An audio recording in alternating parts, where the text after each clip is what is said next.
Welcome, everyone, to the PFF Fantasy Podcast IDP edition. I'm John Macri, and I am back to bring you another Dynasty rookie draft walkthrough for those offense with IDP leagues, this time focusing on Superflex formats so we can mix in this very interesting group of quarterbacks a bit, see where they should be valued along with the rest of the skill position players and, of course, our beloved IDPs.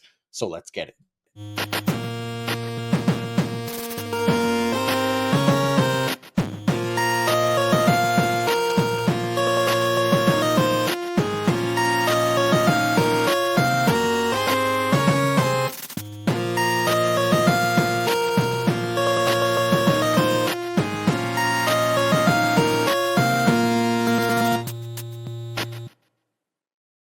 All right, last week I did a shorter form video covering 1QB rookie drafts with IDPs. This time we'll focus on Superflex, still with IDPs. If you've been tuning into this, the pre-draft and early post-draft coverage here on the channel or at pff.com, you'll know that I've been doing a lot of work on this year's class and in order to hopefully provide you guys with the most informed walkthrough for these dynasty rookie drafts as possible. So hopefully this will help you. This will be, another YouTube exclusive video. So if you're watching, please like and subscribe because that would help me a ton and likely encourage me to do more short form videos like this one if I know people enjoy them and more importantly, find them helpful. So obviously, league scoring and settings are going to play a part in how you guys are valuing your picks. But like last time, we're looking at leagues with at least 1 to 2 IDP starters, I should say, at all the defensive positions. And then for offense, again, we're going to go super flex here. So the potential to start 2 QBs, which is naturally going to push up the quarterback values as the options at the position just become more scarce, right? So I'm hoping, again, this kind of serves as kind of a walkthrough for each pick range and provide value options to consider in each range and still ultimately give you guys as the drafters a choice for which way you want to go with your picks, similar to like a tier-based system to help identify where the best values and options might be. So this is based on my rankings. You can find the full list of those articles on pff.com if you want to dive deeper. But if you like other options better, that's totally fine by me. Don't let my ranks influence you too much. Feel free to do your own thing. I'm just going by my research that I've done, but I appreciate that everyone has their own approach. So let's go through it and feel free to ask questions or leave comments on the YouTube and we could talk it through some more since I'm not going to spend a lot of time on each specific player, more so just kind of the thought process for the picks themselves. So let's go right away at 101. And I think, different than a lot of years for super flex formats, I have no reservations on passing on the top quarterback and going with Ashton Genty of the Las Vegas Raiders here, or even Travis Hunter. Like if you're on Sleeper or ESPN, where he's been given that dual designation and you're getting solid defensive scoring for him on top of what he'll provide as a wide receiver, like he can truly be like a massive cheat code at the position and a legit generational player. So for me, I think both Genty and Hunter are in clear consideration before Cam Ward, even in Superflex. I think you'd have to be pretty desperate at quarterback to go for Ward in this spot. And even then, like I personally don't love it. I'd rather draft Genty and like trade him for better quarterback options than Cam Ward. Not to say that, Ward can't be good, but keeping in mind that he's not considered the prospect that first overall quarterbacks were, right? He doesn't have the high end rushing upside of a Jaden Daniels either. So all these things kind of need to be considered here with the first overall pick. And that's enough to kind of push Ward a little bit down the board for me, even in Superflex. So 103 to 105, that is really about the range that I think I would take Ward. And if I'm doing top down rankings here, like he's probably still 5th for me behind Omarion Hampton and Ted McMillan, depending on my team needs. Like there are a lot of strong quarterback options in the NFL right now that we can utilize for fantasy. So I think most Superflex rosters have 2 capable starters in a 12-teamer that's that there is maybe more value in Hampton and or McMillan for now, but I'm not going to shame anyone for going Ward ahead of them. I definitely get it. There's a much bigger value there for quarterback, even if that quarterback is Cam Ward, who again doesn't mean he can't be good, just somebody that I'm a little less excited about at this point.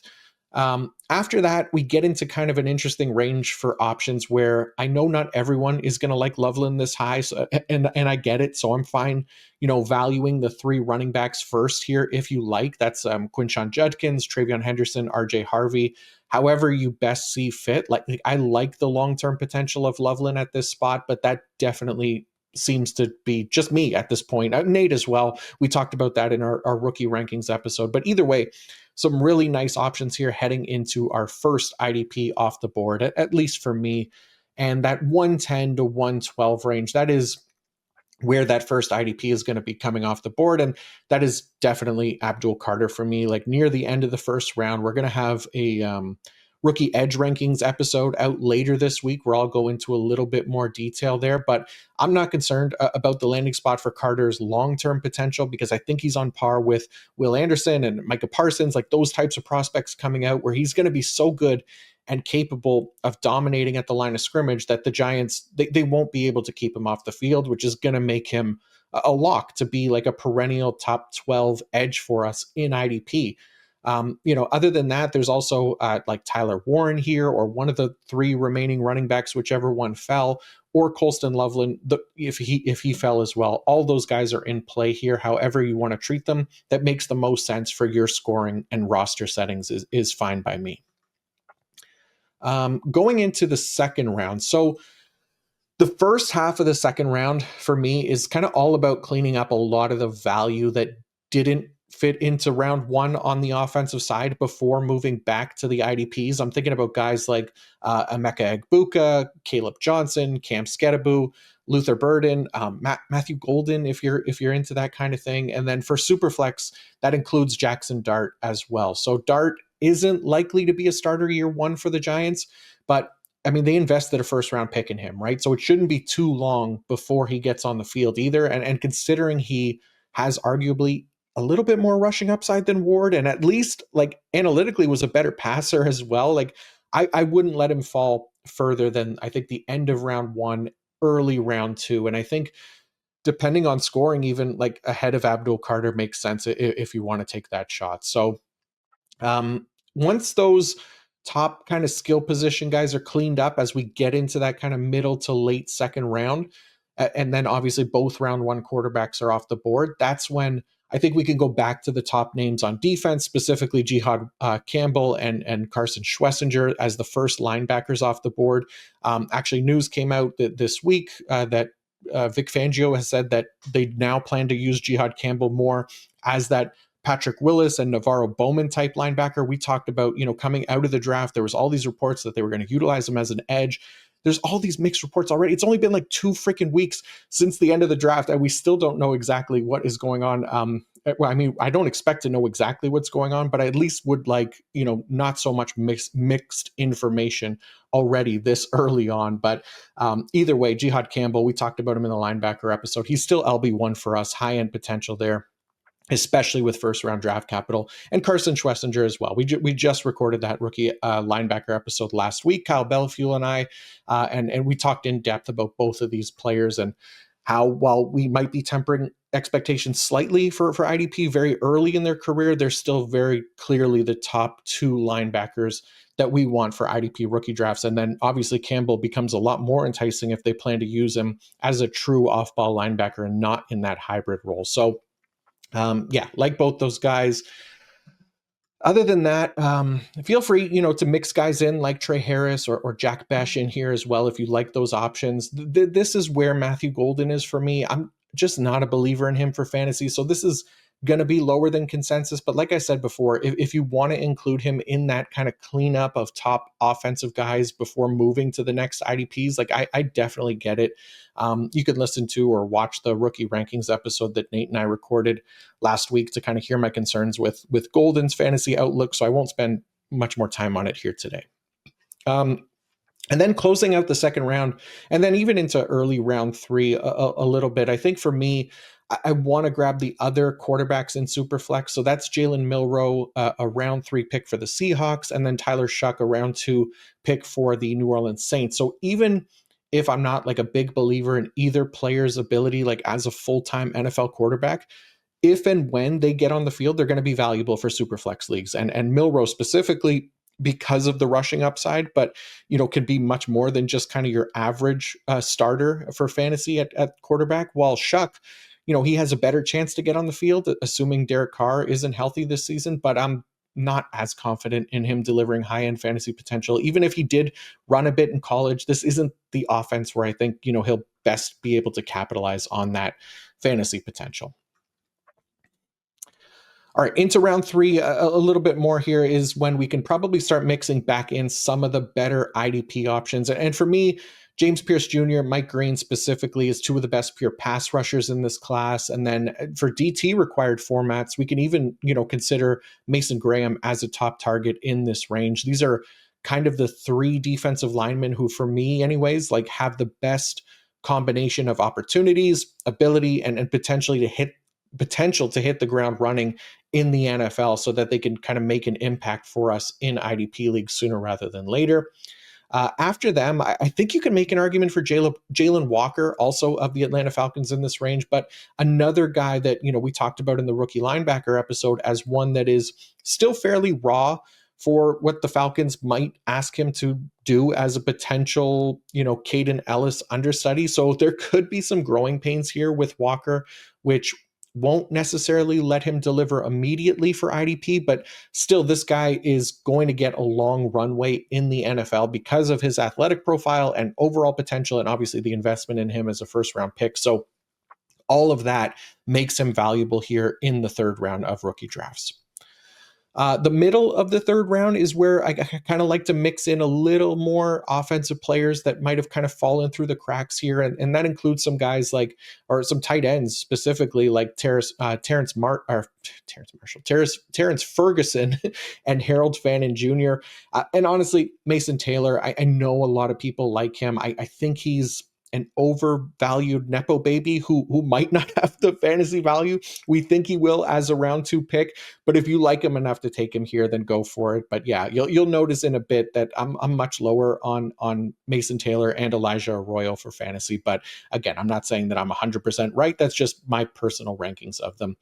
Otherwise, when it comes to the IDPs, making sure that the other first rounders in terms of NFL draft in terms of the NFL draft capital, go in this range. So that's guys like Mykel Williams, Shamar Stewart for sure, where even though they project as more like developmental options, then we might need to be patient with. They too have that long-term upside and that runway to kind of deliver on that potential more than most edge defenders drafted after them specifically, right?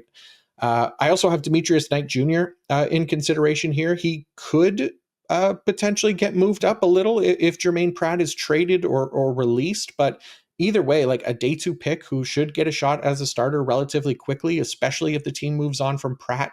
I like his potential quite a bit for IDP as well. Like we talked about him in the rookie linebacker episode last week too, if you're interested to kind of get more detail there. But still a fan of Demetrius Knight, even though the right now on paper the depth chart looks a little bit more crowded. Now, late third, early fourth, this is where I want, kind of the first safety for IDP. And for me, that's going to be Nick Emenwari, even over Malachi Starks. I know that Starks was drafted first and in the first round. So if that's the tiebreaker that, for you, then go for it. But for me, Emenwari didn't go much further from the first round either, super early in round 2 to a situation where he should be an immediate starter and a good one for IDP because he does project to play closer to the line of scrimmage, which we know is much better for his production potential, where Starks is much more of that kind of deep safety type that hopefully will allow Kyle Hamilton to roam around the line of scrimmage more. Remember last year, I like to keep mentioning this stat, but the non-Kyle Hamilton safety in Baltimore's defense played around 70% of his snaps from a deep alignment, which is a higher number than we typically want for IDP. Not that it means that Starks won't be IDP relevant, but that was kind of my tiebreaker for putting Nick Emenwari ahead of Malachi Starks. Okay, early fourth round. I think you can still go quarterback here, even though I personally don't have one ranked in this range. Like if you believe in Shedeur Sanders in the spot or hell, even Dylan Gabriel, then this is the kind of range to do it. I don't think there should be all that much hope around either guy. But hell, it's the fourth round, round 3 or round 4 quarterback here. If you believe in them, it isn't going to kill you. And if they hit, then that's great value. So definitely go for it. I have Gabriel slightly later in the draft, but that can just as easily be Sanders. I just worry that the NFL has told us kind of what they think about Sanders, and that definitely worries me. I like the Jalen Knowles, Torrey Horton, even Jarquez Hunter in this range a little bit more. Again, these are just my rankings. I'm not saying you should feel the same, but those are the guys that I kind of want to make my bets on. And then for, on the IDP side, Donovan Ezeurakwu or Josiah Stewart as like those early round 2 edges in the NFL draft. Stewart actually only fits in this, range with Ezeurakwu for me, because even though he's like small for an edge, he's kind of a perfect size to play linebacker. And I brought this up to Kyle in our linebacker episode last week because he's a Michigan fan, but considering the Rams' awful linebacker depth chart, maybe they like Stewart in that role a little more. So I don't know. It's wild conspiracy theory stuff. Obviously, who knows if that'll be the case? But if it does, then that's another lottery ticket win here for IDP. So just a name to keep an eye on is Josiah Stewart with the Rams. The safer bet, though, at linebacker is Nicholas Martin, who gets day 2 capital from the 49ers. Another thinner depth chart after Fred Warner, where D Winters is the next best option. Like, I like Martin's chances of becoming a starter within the first 2 of his NFL seasons. I brought it up on the linebacker pod as well, but the 49ers have been nailing their day 1 and day 2 picks at the position for a long time now, between guys like Patrick Willis, Navarro Bowman, Fred Warner, Chris Borland for a year. Reuben Foster could have been good if he wasn't a clown. And then even beyond that, like Azeez Al-Shaair, Drake Greenlaw. So why not Nick Martin? This is about the range where I would take a shot on him.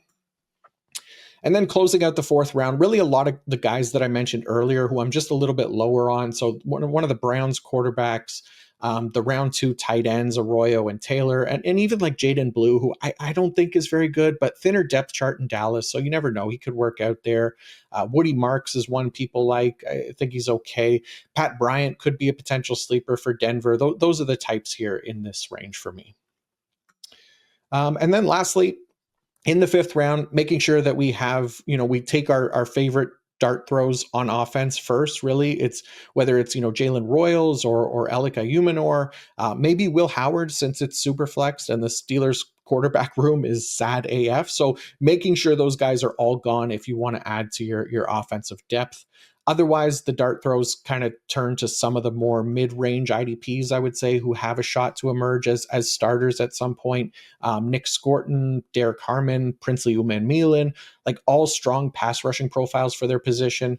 I like the guys like Cody Simon, Jack Kaiser, even Teddy Buchanan or Chris Paul, if we want to take swings at linebacker in tackle-heavy leagues. I think all of those guys have a decent path up to snaps relatively early in their NFL careers. And I want to take those kind of home run swings at the position, because again, if they get on the field as starters within the next 2 years, those could turn out to be some really nice values in IDP here at the end of our rookie drafts. Even some of the other day 2 safeties as well, Xavier Watts, Andrew Mukuba, they at least have a shot to start in year 1 if all goes well. So I'm fine with that in leagues where you have to start multiple DBs as well. But that's it. We'll do 5 rounds. Again, we'll probably put an article version of this where we'll cover 7 rounds. I know most drafts, they are 5 rounds at the most, though. So that'll wrap up this one. Hopefully that was short, sweet, and informative enough to earn a like and subscribe if you haven't already. But more importantly, hopefully that helps you navigate those rookie drafts. So thank you all for watching. I appreciate you all. Be on the lookout for more of these short form videos in the future, hopefully continuing to cover some IDP in there as well. And if you have a specific topic that you'd like to cover, I'm open to suggestions there as well. But again, covering rookies quite a bit here on the channel in the next few weeks, including rookie sleepers, both offense and IDP, edge and safety rankings still to come. Linebackers is out now. We'll have a Superflex rookie mock draft this week in the channel. And then many pieces of content on pff.com, including my rookie IDP rankings article. Updated Dynasty IDP rankings are out now as well, plus much, much more. So thank you all again for your support. Good luck in your rookie drafts. And until next time, peace out.